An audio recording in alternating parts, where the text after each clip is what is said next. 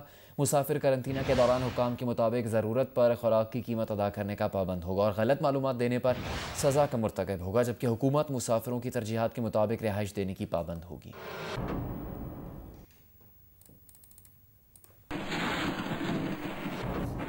Cricketer Hasan Ali نے پتنگ اڑانے کی ویڈیو وائرل ہونے پر معافی مانگی ہے۔ گجرانوالہ پولیس نے حسن علی کے پتنگ اڑانے کا نوٹس لیا تھا۔ حسن علی نے کہا کہ وائرل ہونے والی ویڈیو پرانی ہے۔ جب انہوں نے گاؤں میں ایک کٹی پتنگ کو پکڑ کر اتارا تھا، حسن علی نے کہا کہ اگر ان سے قانون کی خلاف ورزی ہوئی ہے تو وہ معافی چاہتے ہیں۔ ایک کٹی ہوئی پتنگ آ رہی تھی جس کو میں پکڑ کے اتارا تھا اور ڈسپوز کر رہا تھا، لیکن پھر بھی اگر ایسا آپ کو لگتا ہے کہ میں نے کوئی وائلیشن کیا ہے تو میں معافی چاہتا ہوں، اور میرا ہرگز کوئی پتنگ بازی اڑانے کا موڈ نہیں ہے۔ بالکل یہ کوئی خونی کھیل ہے اور ہمیں اس سب کو مل کے ختم کرنا چاہیے۔ ونس اگین کہ میں معافی چاہتا ہوں اگر آپ کو لگتا ہے کہ میں نے یہ پتنگ بازی کی ہے۔ Thank you.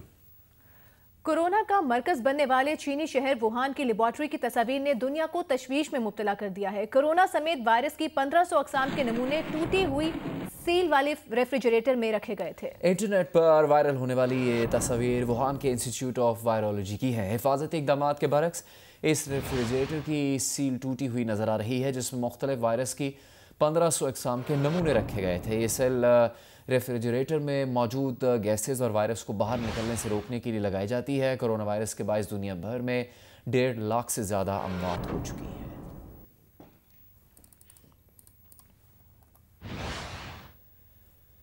دیگر خبریں شامل کریں گے۔ آپ کو بتائیں کہ مشہور برطانوی فیشن آئیکن وکٹوریہ بیکم پر ستاروں کی تنقید کی زد میں آ گئی ہیں۔ وکٹوریہ بیکم نے اپنے ملازمین کو عالمی وبا کے دوران جیب سے تنخواہ نہیں دی۔ ملازمین کو حکومتی اسکیم سے 80% تنخواہیں فراہم کرنے کا خط جاری کر دیا۔ پرستاروں نے سٹار گرل کو نشانے پہ لے لیا اور مالدار ہونے کے باوجود عوامی ٹیکس کے پیسے سے اپنے ملازمین کو تنخواہیں دینے پر انہیں تنقید کا نشانہ بنایا۔ وکٹوریہ بیکم کی فیملی بزنس کے اثاثے 335 ملین پاؤنڈز ہیں، جن میں وکٹوریہ بیکم اکیلی 1.5 ملین پاؤنڈز کی حصے دار ہیں۔ انہوں نے اپنے 30 ملازمین کو لاک ڈاؤن کے دوران گھر بیٹھنے پر جیب سے تنخواہ دینے کی بجائے یہ پیغام دیا کہ وہ اپنی تنخواہوں کا 80% حکومت سے وصول کریں، جو عالمی وبا کے باعث بحران میں گھرے ورکرز کو ایک اسکیم کے تحت تنخواہیں فراہم کر رہی ہے۔ سوشل میڈیا پر ناقادوں نے تنقید کی ہے کہ وکٹوریہ بیکم نے اس بحران کا فائدہ اٹھاتے ہوئے عوام کے ٹیکس کا پیسہ اپنے ملازمین کو دینے کا ذریعہ بنایا۔ پرستاروں نے وکٹوریہ بیکم کو یہ بھی یاد دلایا کہ انہوں نے حال ہی میں میامی میں 20 ملین پاؤنڈز کی مالیت کا پینٹ ہاؤس بھی خریدا ہے۔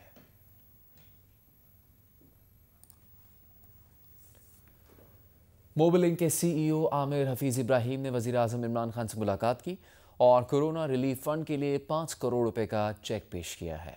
جائز کی جانب سے وزیر اعظم کورونا ریلیف فنڈ میں 5 کروڑ کا عطیہ دیا گیا ہے۔ یہ اقدام کورونا وائرس سے لڑنے کے لیے جائز کی جانب سے 1 ارب 20 کروڑ روپے کے ریلیف پیکج کا حصہ ہے۔ ریلیف فنڈ کے لیے چیک جائز کے چیف ایگزیکٹو آفیسر عامر ابراہیم نے وزیر اعظم عمران خان کو دیا۔ جائز پہلی مواصلاتی کمپنی تھی جس نے 1 ارب 20 کروڑ کے ریلیف پیکج کا اعلان کیا تھا۔ ملاقات میں معاون خصوصی ذوالفقار بخاری اور سینیٹر فیصل جاوید بھی موجود تھے۔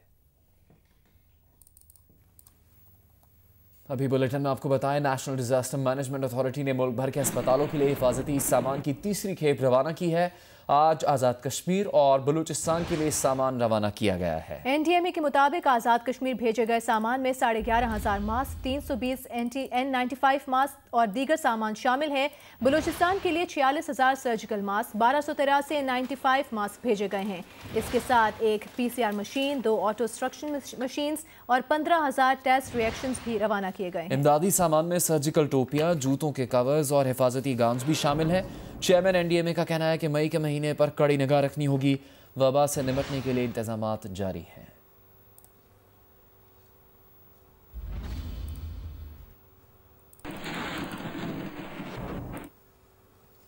اور جہانگیر ترین کا کہنا ہے اپنے ایک بیان میں کہ ان کی کمپنی کے پاور پروجیکٹ سے متعلق خبر سراسر غلط ہے۔ حقیقت میں سینٹرل پاور پرچیزنگ ایجنسی نے ان کے 3 ارب 90 کروڑ روپے کی کٹوتی کر دی تھی۔ جہانگیر ترین کا کہنا ہے کہ انہوں نے اس کٹوتی کے خلاف ہائی کورٹ میں اپیل دائر کر رکھی ہے۔